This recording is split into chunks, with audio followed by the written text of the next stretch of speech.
من سری تعظیم به نزد پای مردم تاجیکستان،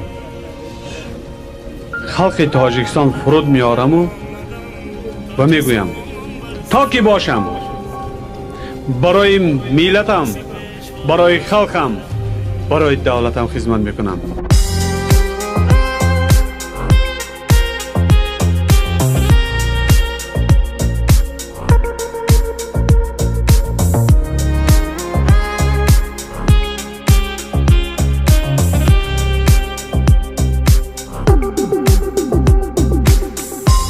شب گشتم همه گشت و دولتی خودم، ششتم من دشه کردم، من پشتی چی میگردم، من عمر و وقتی خود را بهری چی فدا کردم، میخوام از نو خورد شوم پیش مادر برگردم. دیدم اشکی پیشوایم بهری ملت میگیریست، اما ساعت فهمیدم بزرگی او در چیست، به خود دادم سوگندم بهر میلت می جنگم، تاجیکم تاجیک زبان جانم بهرتون تاجیکستان و پیش و پیش. تاجیکم فخرم با دولتم، تاجیکم فرزندی این میلتم، من به دنیا آمدم تاجی سامان بر سرم، قهرمان دارم نشان عکسی پیشوا در برم.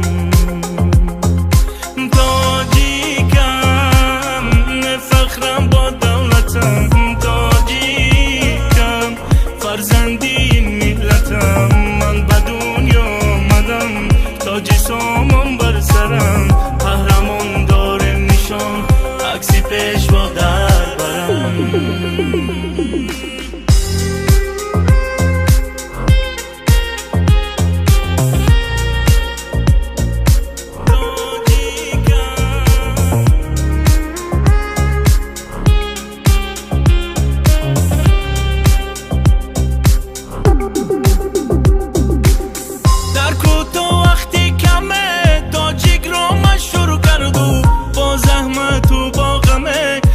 کشی دنیا کردو تاجیک خاکی پایش رو باید با دو دست گیرد، دعا کن ای مادرم زرگردد و خست گیرد. تاجیکم فخرم با دولتم، تاجیکم فرزندی این میلتم، من به دنیا آمدم تاجی سامان بر سرم، قهرمان دارم نشان عکسی پیشوا در برم. تاجیکم فخرم با دولتم، تاجیکم فرزندی این میلتم، من به دنیا آمدم تاجی سامان بر سرم، قهرمان دارم نشان عکسی پیشوا در برم.